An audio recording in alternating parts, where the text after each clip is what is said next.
سيئات أعمالنا من يهده الله فلا مضل له ومن يضلله فلا هادي له ونشهد أن لا إله إلا الله وحده لا شريك له ونشهد أن سيدنا ونبينا وحبيبنا ومولانا محمدا عبده ورسوله أما بعد قال الله تبارك وتعالى في القرآن الكريم أعوذ بالله من الشيطان الرجيم بسم الله الرحمن الرحيم إذ هما في الغار إذ يقول لصاحبه لا تحزن إن الله معنا صدق الله العظيم. ہر طرح کی تعریف اور حمد و ثنا اللہ بزرگ و برتر کے لائق ہے، جس کا کوئی شریک نہیں، جس کا کوئی ساجی اور ہمسر نہیں، جو ہمیشہ سے ہے اور ہمیشہ رہے گا۔ بے شمار درود و سلام نازل ہوں اللہ کے آخری پیغمبر جناب محمد رسول اللہ صلی اللہ علیہ وسلم پر اور آپ کے تمام صحابہ اور اہل بیت پر۔ محترم حضرات، ماہ جمادی الاخری ہم پر سایہ فگن ہے۔ یہ مہینہ جب آتا ہے ہمیں یاد دلاتا ہے خلیفہ اول سیدنا ابو بکر صدیق رضی اللہ تعالی عنہ، کیونکہ اسی مہینے میں سیدنا ابو بکر صدیق رضی اللہ تعالی عنہ کی وفات ہے، اور بالخصوص ہمیں سیدنا ابو بکر صدیق رضی اللہ تعالی عنہ کو یاد رکھنا ہے، اس لیے بھی کہ ہم جس طرح کے حالات سے اس وقت گزر رہے ہیں کہ مسلمان چاہے وہ عالمی سطح پر ہو یا قومی سطح پر دشمنوں کی سازش کا شکار ہے۔ دشمنان اسلام کو، اسلامی شعائر کو، اسلام کی جو مذہبی شخصیتیں ہیں ان کو، یہ تمام کو متاثر کرنے، مجروح کرنے، ان کی شان میں گستاخیاں کرنے کا ایک نہ ختم ہونے والا سلسلہ شروع کیا۔ پھر ہم آ جائیں قومی سطح پر، تو ہم جس ملک میں رہتے ہیں، جس دیار میں رہتے ہیں، یہاں ایک طبقہ ایسا ہے کہ ایسا لگتا ہے کہ صبح سے لے کے شام تک اس طبقے کا ایک ہی کام اسلام کے خلاف بولنا، مسلمانوں کے خلاف آگ اگلنا، اور صرف زبان سے بولنے تک ہی بات محدود نہیں ہے، بلکہ بد سے بدترین سازشیں مسلمانوں کے خلاف کی جا رہی ہیں صبح و شام ایک مخصوص طبقے کی طرف سے۔ کہیں اسلام کی اذانیں اور نمازیں کھٹک رہی ہیں، کہیں اسلام کی مذہبی عبادت گاہیں نگاہوں میں کھٹک رہی ہیں، تو کہیں اسلامی شخصیتوں کے خلاف سازش ہو رہی ہے، تو کہیں اسلامی جو اوقافی جائیداد ہیں وہ نگاہوں میں چبھ رہی ہیں، تو کبھی مسلمانوں کے پیش آنے والے مذہبی تہوار ان کو اچھے نہیں لگتے اور اس میں مسلمانوں کو تکلیفیں پہنچانے کی سازشیں کرتے ہیں۔ حد تو یہ ہے کہ کسی علاقے میں کوئی مسلمان معیشت اور تجارت کے میدان میں بہت آگے جا رہا ہے، اس کو نیچے لانے کے لیے بدترین سازشیں کی جاتی ہیں۔ الغرض، اس دیار کے اندر ایک مخصوص طبقہ ہے جو صبح و شام مسلمانوں کو اذیتیں پہنچانے کی سازش میں مصروف ہے۔ تو جس کربناک دور سے ہم عالمی اور قومی سطح پر گزر رہے ہیں، اس دور میں ہمیں یقیناً بہت یاد آتی ہے سیدنا ابو بکر صدیق رضی اللہ تعالیٰ عنہ۔ حالانکہ ایسا نہیں ہے کہ حالات صرف انہی پر آئے، بلکہ اسلام کی جو 1400 سالہ تاریخ ہے، اس تاریخ کا خلاصہ یہ ہے کہ اسلام امن لے کر آیا، اس دنیا میں سکون کی دعوت لے کر آیا، اور جتنا امن اور سکون اسلام نے نافذ کیا ہے دنیا میں، کسی مذہب نے نافذ نہیں کیا، یہ چیلنج ہے۔ اس کے باوجود بھی اسلام کے ماننے والے مسلمانوں کو سکون سے نہیں رہنے دیا گیا، اطمینان سے نہیں رہنے دیا گیا، امن سے زندگی گزارنے نہیں دیا گیا۔ یہ 1400 سالہ یہ تاریخ ہے اسلام کی، پیارے نبی صلی اللہ علیہ وسلم سے لے کر آج تک۔ تو حالات سب پر آئے ہیں، لیکن سب سے پہلے اگر مقابلہ کیا ہے حالات کا کسی نے، پیارے نبی صلی اللہ علیہ وسلم کے ساتھ مل کر سیدنا ابو بکر صدیق رضی اللہ تعالیٰ عنہ کی ذات اقدس ہے۔ اسی لیے ان کی زندگی اس کربناک دور میں ہمارے لیے بہت بڑی نمونہ ہے، اسوہ ہے ہمارے لیے، بہت پیغامات ہیں ان کی زندگی۔ سیدنا ابو بکر صدیق رضی اللہ تعالیٰ عنہ عزت دار گھرانے سے تعلق رکھتے تھے، خود بھی بڑے باعزت تھے، بڑے مکرم تھے شہر مکہ المکرمہ میں اور پورے عرب میں۔ لیکن اسلام لاتے ہی جو ہوا کا رخ بدلا ہے، اور لوگ جو آپ کے خلاف ہو گئے، چاہے اپنے ہو یا دوسرے ہوں، خونی رشتہ دار نے آپ سے تعلقات منقطع کر لیے۔ ایسا بھی وقت آیا ہے مکہ المکرمہ میں سیدنا ابو بکر صدیق رضی اللہ تعالی عنہ پہ کہ باطل کی طرف سے، مشرکوں کی طرف سے پورے مکے میں یہ اعلان کیا گیا کہ سیدنا ابو بکر صدیق رضی اللہ تعالی عنہ کو کوئی عرب قبیلہ پناہ نہ دے، اور جو دے گا اس قبیلے سے جنگ کی جائے گی۔ ایک دم زندگی میں لمحہ آیا ہے سیدنا ابو بکر صدیق رضی اللہ تعالی عنہ کے بالکل ابتدائی اسلام میں کہ آپ مکہ المکرمہ میں اجنبی بن کے رہ گئے، کسی سے آپ کا کوئی تعلق نہیں، کوئی رابطہ نہیں، رشتہ دار ہیں لیکن کوئی آپ سے خیریت پوچھنے والا نہیں۔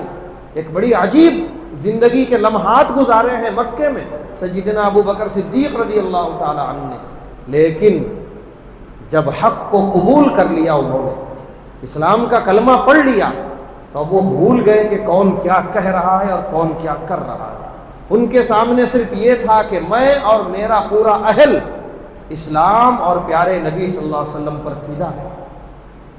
چنانچہ ایک موقع پر پیارے نبی صلی اللہ علیہ وسلم، ابتدائی مکی زندگی ہے ابھی اسلام کی، حرم میں آپ نماز پڑھ رہے ہیں، اتنے میں مشرکین مکہ نے آپ پر ظلم کرنے کی سازش رچی دوران نماز، اور اتفاق سے یہ خبر پہنچی ہے سیدنا ابو بکر صدیق رضی اللہ تعالیٰ عنہ کے پاس۔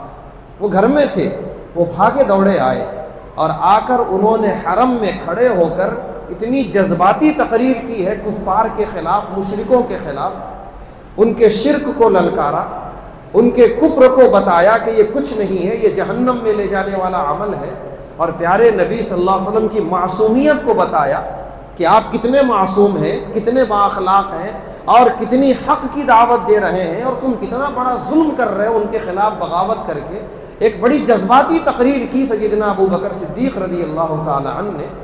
نتیجہ یہ ہوا کہ وہ سارے مشرکین سیدنا ابو بکر صدیق رضی اللہ تعالی عنہ پر ٹوٹ پڑے، اور ان پر اتنا ظلم کیا، اتنا مارا کہ وہ بے ہوش ہو گئے۔ سیدنا ابو بکر صدیق رضی اللہ تعالی عنہ کو جب ہوش آیا تو وہ گھر میں تھے، ان کے چہرے پہ ورم آ گیا تھا، اور جسم کے کئی حصوں میں اور بھی چوٹ لگی تھی، لیکن ہوش میں آنے کے بعد سب سے پہلا سوال تھا کہ پیارے نبی صلی اللہ علیہ وسلم کیسے ہیں؟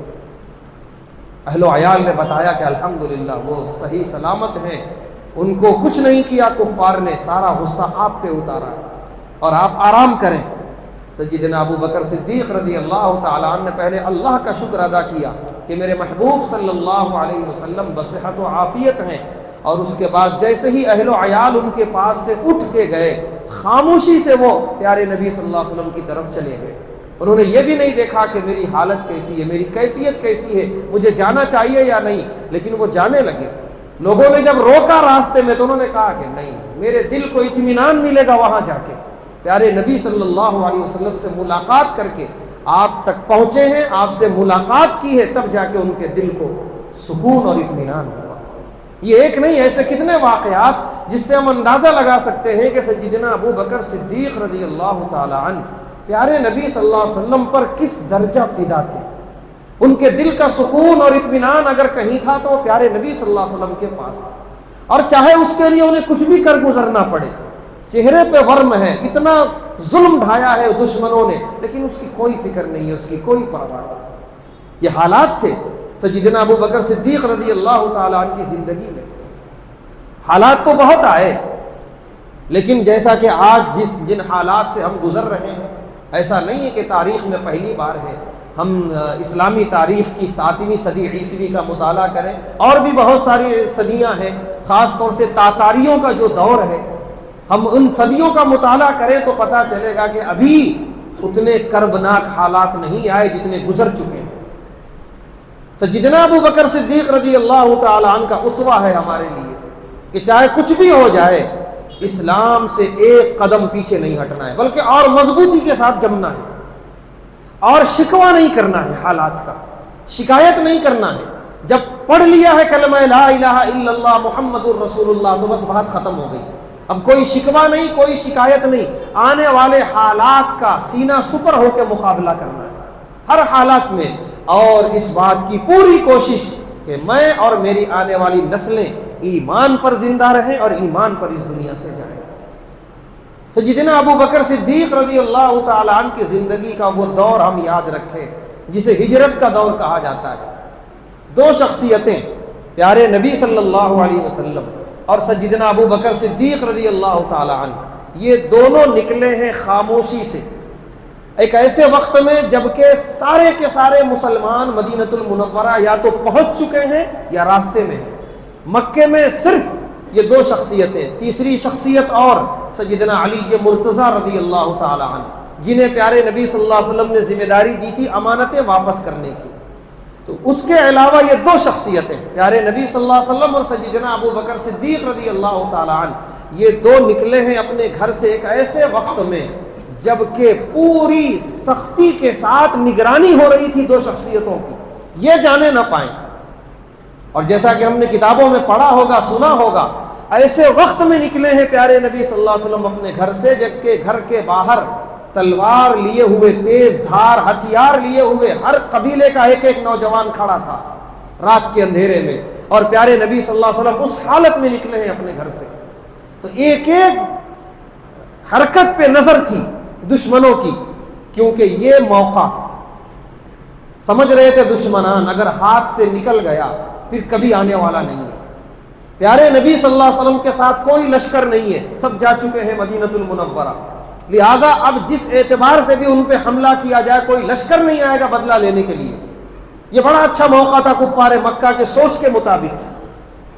پیارے نبی صلی اللہ علیہ وسلم کو اگر اس وقت گرفت میں لے لیا گیا، مسلمان اپنے نبی کے بغیر ہو جائیں گے، ان کا دین وہیں ادھورا رہ جائے گا، اور پیارے نبی صلی اللہ علیہ وسلم اگر ہماری گرفت میں آ گئے، کفار یہ سوچ رہے تھے، تو پھر ان کا دین ہماری گرفت میں رہے گا، بات جہاں کی وہاں ختم ہو جائے گی۔ ایک بڑی سازش تھی ان کی، اور ساتھ میں یہ بھی ڈر تھا اگر نکل گئے ہماری گرفت سے اور چلے گئے وہاں جہاں یہ جانا چاہ رہے ہیں، پھر زندگی میں ایسا موقع نہیں آئے گا، پھر بڑی آزادی سے ان کا اسلام پھیلے گا، ہم کچھ نہیں کر پائیں گے۔ چنانچہ بڑی سخت نظر تھی دو شخصیتوں پہ، اتنی کڑی نگرانی کے باوجود یہ دونوں شخصیتیں نکلی ہیں اور غار سور کی طرف گئی ہیں۔ علس صبح جب معلوم ہوا ابو جہل کو اور سرداران کفار کو کہ یہ دو شخصیتیں نہیں ہیں اپنے اپنے گھر میں، ہم کتاب پڑھے ہمیں معلوم ہوگا غصے کا جو عالم تھا، ابو جہل جھنجھلایا ہوا تھا غصے میں، وہ سیدنا ابو بکر صدیق رضی اللہ تعالیٰ عنہ کے گھر پہ دستک دیا۔ آپ کی بڑی صاحبزادی حضرت اسماء آئیں دروازے تک، ابو جہل نے پوچھا والد کہاں ہیں؟ انہوں نے کہا کہ گھر سے چلے گئے ہیں، کہاں گئے نہیں معلوم، اور یقیناً کسی کو نہیں معلوم، کسی کو نہیں بتایا گیا تھا کہ آپ دونوں کہاں جا رہے ہیں، صرف آپ دونوں ہی جانتے تھے۔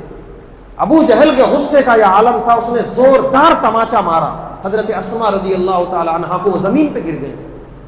حالانکہ عرب بہت برے تھے ہوں گے اسلام سے پہلے، لیکن عورتوں پہ ہاتھ اٹھانا بلا وجہ یہ ان کے سرداروں کا شیوا نہیں تھا، اس کے باوجود بھی یہ کام کیا، اپنی تہذیب کے خلاف کام کیا ابو جہل نے۔ یہ وجہ یہ تھی کہ وہ غصہ اس کا اتنا زیادہ تھا، وہ نہیں چاہتا تھا، یہ سننا ہی نہیں چاہتا تھا کہ ہماری گرفت سے چلے گئے یہ لوگ۔ اس کے بعد جو اعلان ہوا ہے مکے میں، نہ صرف مکے میں بلکہ اطراف مکہ دور دور تک، کہ جتنے نوجوان ہیں، جتنے گھوڑ سوار ہیں، اپنے اپنے گھوڑے دوڑائیں، جہاں ہو سکے وہاں جائیں، جتنے راستے مکے سے نکلتے ہیں ہر راستے پہ دوڑایا جائے گھوڑوں کو۔ کہاں جائیں گے یہ دونوں آخر؟ ہوا میں تو نہیں اڑیں گے، زمین ہی پر ہوں گے۔ لہذا یہاں تک کہا تھا ابو جہل نے، زندہ ہو تو زندہ، مردہ ہو تو مردہ، مجھے یہ دو شخصیتیں چاہیے۔ اور 100 سرخ اونٹوں کا انعام، ایک سرخ اونٹ اس زمانے میں بڑا قیمتی ہوتا تھا، 100 سرخ اونٹوں کا اعلان کر دیا گیا۔ اور ادھر سیدنا ابو بکر صدیق رضی اللہ تعالیٰ عنہ کی صاحبزادیاں ہیں، ان کے صاحبزادے ہیں حضرت عبد الرحمن، ان کے غلام ہیں فہد، اور بھی دوسرے جو ان کے روابط میں رہنے والے تھے، ان کے ایک ایک نقل و حرکت کی نگرانی ہو رہی ہے، کہاں جا رہے ہیں، کیا کر رہے ہیں، کیا باتیں ہو رہی ہیں ان کی آپس میں، کیونکہ پورا ان کو اندیشہ تھا کہ ان کو خبر ہوگی یہ دو شخصیتیں کہاں گئی ہیں۔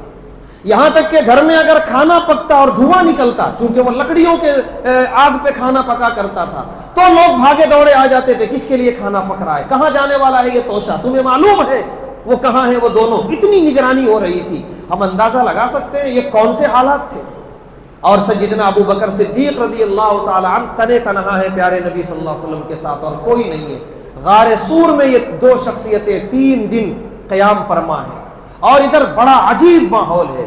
یہ جو حالات تھے اسلام پر، شاید پھر کبھی آئے ایسے حالات، بالکل ابتدائی زندگی تھی اسلام کی۔ ابھی مسلمان ایک طرف ہیں سارے کے سارے مدینے میں، انہیں معلوم ہی نہیں کہ ہمارے نبی کہاں ہیں، کس حال میں ہیں، کب پہنچیں گے، کوئی خبر نہیں، بس دعاؤں سے کام چل رہا تھا۔ اور سیدنا ابو بکر صدیق رضی اللہ تعالیٰ عنہ پیارے نبی صلی اللہ علیہ وسلم جہاں بھی ہیں صرف تنہا ہے یہ دونوں، کوئی لشکر نہیں ہے آپ کے ساتھ۔ اور دوسری طرف باطل طاقتیں اپنا کام چھوڑ کے یہ دو شخصیتوں کو ڈھونڈنے میں لگی ہوئی ہیں، چاہے جس حال میں ملے، اور گرفت میں آنے کے بعد نہ جانے کیا ہوگا، وہ اللہ عالم۔ پیارے نبی صلی اللہ علیہ وسلم حضرت ابو بکر صدیق رضی اللہ تعالیٰ عنہ کے ساتھ غار سور میں قیام پذیر ہیں۔ ابو جہل نے جہاں یہ سارے اعلانات کیے، جہاں سارے نوجوانوں کو لگایا، چاروں طرف دوڑایا، وہیں اس نے ایک بڑی دولت خرچ کی صحرا کے ماہرین کے پیچھے۔ صحرا کے ماہرین ہوتے تھے اس زمانے میں، جو صحرا میں گزرنے والے جانوروں کے نقش قدم کو دیکھ کے بتا دیا کرتے تھے کہ یہاں کون سا جانور گزرا ہے، کتنے دن پہلے گزرا ہے، اور کس طرف گیا ہوگا وہ جانور۔ اور بھی جو اس کی جانوروں کی غلاظتیں وغیرہ ہوتی ہیں، یا ان کے کھانے کی چیزیں ان کے منہ سے گری ہوتی ہیں، یہ ساری نشانیاں دیکھ کر بتا دیتے تھے۔ یہ بھی ایک فن تھا، اسے سیکھنا پڑتا تھا، یہاں ہم لوگوں کے بس کی بات نہیں تھی۔ اس کا بھی سہارا لیا ابو جہل نے، بتاؤ صحراؤں کی گرد کو دیکھ کر کہاں گئے ہوں گے یہ دونوں۔ آخر میں ایک ماہر صحرا نے پہنچا دیا وہاں تک جہاں حقیقت میں تھے پیارے نبی صلی اللہ علیہ وسلم، غار سور تک لے آیا۔ حالانکہ غار سور یہ مکے سے مدینے کے راستے میں نہیں پڑتا تھا، کسی کے وہم و گمان میں بھی نہیں تھا کہ مدینہ جانے والے یہاں ہوں گے غار سور میں، لیکن اس نے پہنچا دیا۔ وہ کتنا ماہر رہا ہوگا صحرا کا، اندازہ لگائیے۔ ابو جہل پہنچ گیا اس صحرا کے ماہرین کے ساتھ اپنا ایک لشکر لے کر، اور اتنا قریب اتنا قریب اتنا قریب کہ سیدنا ابو بکر صدیق رضی اللہ تعالیٰ عنہ نے فرمایا کہ اگر وہ لوگ اپنے قدموں کو دیکھ لیں اس وقت تو ہمیں دیکھ لیں گے۔ اس موقع پہ پیارے نبی صلی اللہ علیہ وسلم نے فرمایا تھا، لا تحزن ان اللہ معنا، اے ابو بکر غم نہ کرو، اللہ ہمارے ساتھ ہے۔ کوئی نہیں تھا اللہ کے سوا یہ دو شخصیتوں کے ساتھ، اور اسی کا بڑا زوم تھا کفار کو کہ کوئی نہیں ہے، بس خالی گرفت میں آ جائیں، لیکن بھول گئے تھے اللہ کی ذات سب سے بڑی ہے، اللہ کی مدد سب سے بڑی ہے۔ اور اللہ نے یاد دلایا ہے سورہ توبہ کے اندر، ایک موقع پہ منافقین، جہاد کا موقع تھا اور وہ پیچھے ہٹ رہے تھے، خود بھی پیچھے ہٹ رہے تھے اور ایک ماحول بنا رہے تھے پیچھے ہٹانے کا سب کو۔ اللہ نے بڑے جلال میں آیتیں اتاری کہ سب کو روک لو، صرف میرے محبوب جائیں گے۔ اور جس اللہ نے اپنے محبوب کی غار سور میں مدد کی تھی، وہ اس جہاد میں بھی مدد کرے گا۔ کسی لشکر کا محتاج نہیں ہے اللہ، کسی کا محتاج نہیں ہے اللہ، جو چاہے وہ جب چاہے کرنے پہ قادر ہے۔ یہ بڑے جلال میں اللہ نے آیتیں اتاری ہیں سورہ توبہ کے اندر۔ سیدنا ابو بکر صدیق رضی اللہ تعالیٰ عنہ نے یہ آیت سنی، وہ خود کہتے ہیں دل میں ایک اطمینان سا ہو گیا، اور اللہ نے فرمایا انزل اللہ سکینتہ علیہ، اللہ نے اپنا سکینہ اور اطمینان اور رحمتیں نازل کی ان دو شخصیتوں پر، ایسے ماحول میں، ایسے عالم میں۔ نتیجہ یہ ہوا کہ اتنا قریب آ کے دشمن ناکام واپس چلا گیا، اور ایک دن ایسا آیا کہ سارے دشمن تھک ہار کے بیٹھ گئے اور پہنچ نہ سکے آپ تک، اور پھر بڑے اطمینان سے یہ دو شخصیتیں غار سور سے نکلی ہیں اور مدینہ طیبہ کا سفر جاری کیا ہے۔ یہ حالات اس کے بعد بھی آئے ہیں بہت زیادہ اسلام پر، لیکن یہ حالات بتاتے ہیں کہ حالات کتنے بھی کربناک ہوں، حالات کتنے بھی مخالف ہوں، نہ افسوس کرنا ہے، نہ غم کرنا ہے، نہ مایوس ہونا ہے، بلکہ یہ جملہ یاد رکھنا ہے، لا تحزن ان اللہ معنا، غم نہ کرو بے شک اللہ ہمارے ساتھ ہے۔ یقیناً ایسے کربناک دور میں ہمیں ضرور یاد آتی ہے سیدنا ابو بکر صدیق رضی اللہ تعالیٰ عنہ کی، اور ہمیں یاد آتا ہے ان کا اسوہ۔ سیدنا ابو بکر صدیق رضی اللہ تعالیٰ عنہ کو بھی پیارے نبی صلی اللہ علیہ وسلم نے اجازت دی تھی کہ آپ بھی چلے جائیں تمام صحابہ کے ساتھ مدینہ، انہوں نے فرمایا نہیں، میں آپ کے ساتھ جاؤں گا۔ وہ خوب سمجھتے تھے نبی کے ساتھ ہجرت کا کیا مطلب، اپنی جان اپنی ہتھیلی پہ رکھنا ہے، لیکن اس کے لیے تیار تھے۔ ہر حالات کا مقابلہ کرنا اسلام کے لیے اچھا لگتا تھا سیدنا ابو بکر صدیق رضی اللہ تعالیٰ عنہ کو۔ نتیجہ یہ ہے کہ اتنی زیادہ خوشخبریاں انہوں نے سمیٹی ہیں اپنے دامن میں، اتنے زیادہ فضائل ہیں ان کے کہ اس امت میں پیارے نبی صلی اللہ علیہ وسلم کے بعد اگر کسی کا مقام و مرتبہ ہے سیدنا ابو بکر صدیق رضی اللہ تعالیٰ عنہ کا۔ آج ہم جس کربناک دور سے گزر رہے ہیں، اس کربناک دور میں ہمیں اسوہ اپنانا ہے سیدنا ابو بکر صدیق رضی اللہ تعالیٰ عنہ کا، کہ سب سے پہلے اللہ کی نصرت اور اللہ کی مدد کو طلب کرنا ہے، اور وہ حاصل ہوگی اللہ سے قریب ہونے کے بعد۔ سب سے پہلی چیز اللہ سے قریب ہونا ہے ہمیں۔ ایسے حالات کے اندر مسلمانوں کا کبھی کوئی نہیں تھا سوائے اللہ کے، یہ بات ہمیشہ یاد رکھیں۔ وہ فلاں تنظیم ہمارے کام آئے گی، وہ فلاں قائد ہمارے کام آئے گا، کوئی نہیں ہے کام آنے والا، ہر کوئی اپنا ہے، ہر کوئی اپنا مفاد دیکھتا ہے۔ مسلمانوں کو کام آنے والی ذات اللہ تبارک و تعالیٰ کی ذات ہے، صرف اسے ہی پکارنا ہے۔ خوب اچھی طرح یاد رکھیں۔ بہت سارے لوگوں کو ابھی بھی شکوہ ہے اپنے اپنے رہنماؤں سے، رہبروں سے، شکوہ کرنے کی کوئی ضرورت نہیں ہے، قیامت قریب ہے، ایسے حالات دیکھیں گے کہ آنکھوں کو یقین نہیں ہوگا، لہذا شکوے بند کر دیں، اللہ کی طرف رجوع ہو جائیں، اللہ سے مدد کو مانگیں۔ اللہ ہی چاہتے ہیں کہ بندہ میرے پاس آئے حالات کے اندر تاکہ میں اس کے حالات کو بدلوں۔ اللہ نے خود قرآن کریم میں فرمایا، اللہ خود منتظر ہے، ہماری طرف سے پہل نہیں ہو رہی ہے، اللہ کی طرف رجوع ہو، نمازیں پڑھیں، تلاوتیں کریں، اپنے گناہوں سے توبہ استغفار کریں، تجارت کے میدان میں کوئی غلط ہو رہا ہے وہ غلط کو چھوڑیں، سود کو چھوڑیں، رشوتوں کو چھوڑیں، حرام آمدنی کو چھوڑیں، زبان پہ سچ لے کر آئیں، بالکل اپنی زندگی اسلام کے طریقے پہ ڈھالیں۔ اللہ کی مدد کیوں نہیں آئے گی؟ ضرور آئے گی انشاءاللہ، پورا یقین ہے۔ ایک کام تو یہ ہے۔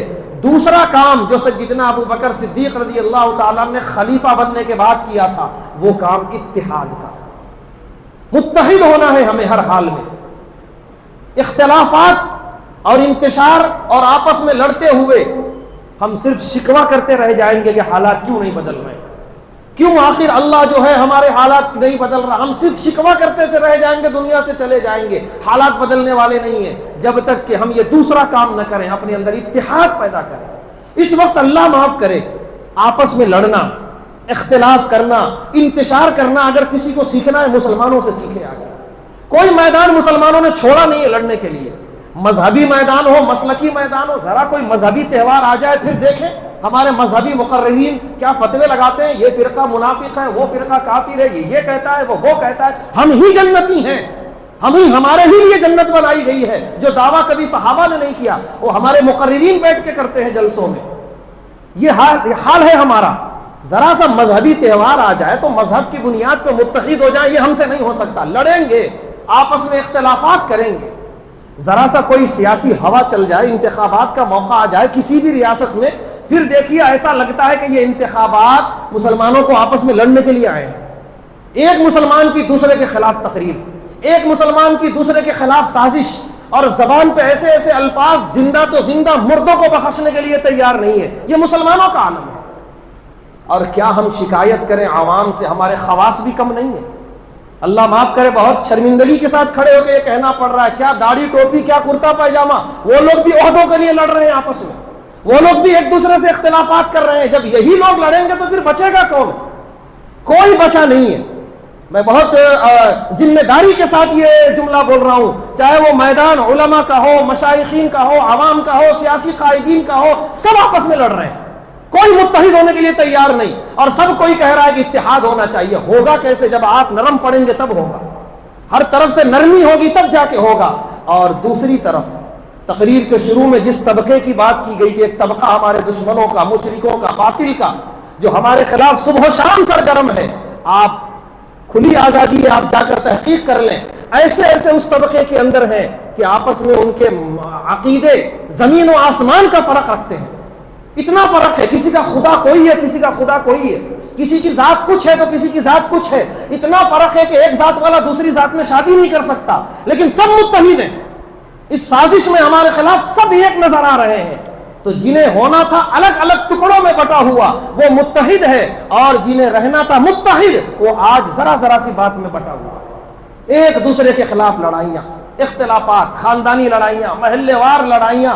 اور حد تو یہ ہے، اللہ بھلا کرے نوجوانوں کا، ہر تھوڑے دن میں خبر آتی ہے کسی نہ کسی محلے میں کسی مسلم نوجوان کا قتل ہونے والا بھی مسلمان، قتل کرنے والا بھی مسلمان. یہ ضلالت، یہ رسوائی، یہ آج ہم نے خود اپنے ہاتھوں سے خرید لی ہے.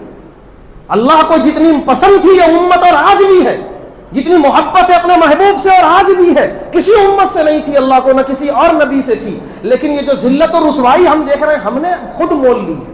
ہم بدلنے کو تیار نہیں ہیں، ہم اپنے اندر اتحاد پیدا کرنے کو تیار نہیں ہیں کسی بھی معاملے میں، کسی بھی میدان میں.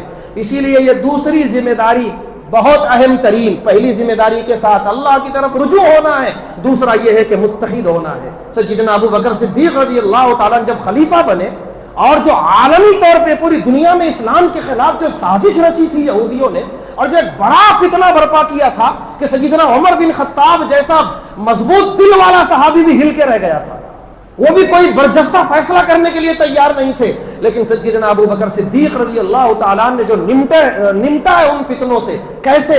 تمام کو ساتھ لے کر، تمام صحابہ کو ساتھ لے کر، ایک جمعیت بنا کے، ایک اتحاد کے ساتھ. سیدنا عمر بن خطاب رضی اللہ تعالیٰ عنہ کچھ اختلاف رکھ رہے تھے، لیکن آخر میں وہ بھی متحد ہو گئے، ان کو بھی ساتھ لیا. اور یہی اسوہ ہے کہ ذرا بھی اختلاف، نقطہ نظر میں اختلاف ہو تو الگ تنظیم نہ بنا لی جائے، الگ جو ہے ایک دیار نہ بنا لیا جائے، بلکہ نرم پڑھ کے آپس میں قدم سے قدم ملایا جائے. تو سیدنا عمر بن خطاب رضی اللہ تعالیٰ عنہ بھی کندھے سے کندھے ملا کے تیار ہو گئے، اور ایک ایسا مقابلہ کیا کہ وہ فتنے جو اس دور میں برپا ہوئے تھے آج تک پھر سر نہیں اٹھا سکے. اور فتنے آئے ہوں گے لیکن وہ فتنے ہمیشہ کے لیے ختم ہو گئے. سیدنا ابو بکر صدیق رضی اللہ تعالیٰ عنہ جن کی اس مہینے میں وفات ہے، اللہ ان کے درجات بلند فرمائے، ان کی بہت یاد آتی ہے اس مہینے میں کہ خاص طور سے جن حالات کا انہوں نے جس انداز میں مقابلہ کیا، ضرورت اس بات کی ہے کہ آج ہم بھی اسی انداز کے لیے تیار ہوں، اللہ کی طرف رجوع ہوں، اپنے صفوں میں اتحاد پیدا کریں، ذرا ذرا سی بات میں اختلاف اور انتشار کو ختم کریں ہمیشہ کے لیے. اللہ تبارک و تعالیٰ سے دعا ہے اللہ تبارک و تعالیٰ ہم تمام کو ایک کلمے کی بنیاد پہ متحد ہونے کی توفیق عطا فرمائے. ہم سب کو اللہ تبارک و تعالیٰ اپنا محبوب اور اپنا پسندیدہ بنائے، اور اپنی خصوصی مدد کے ذریعے ہم سب کو سرخرو اور کامیاب فرمائے. وآخر دعوانا الحمدللہ.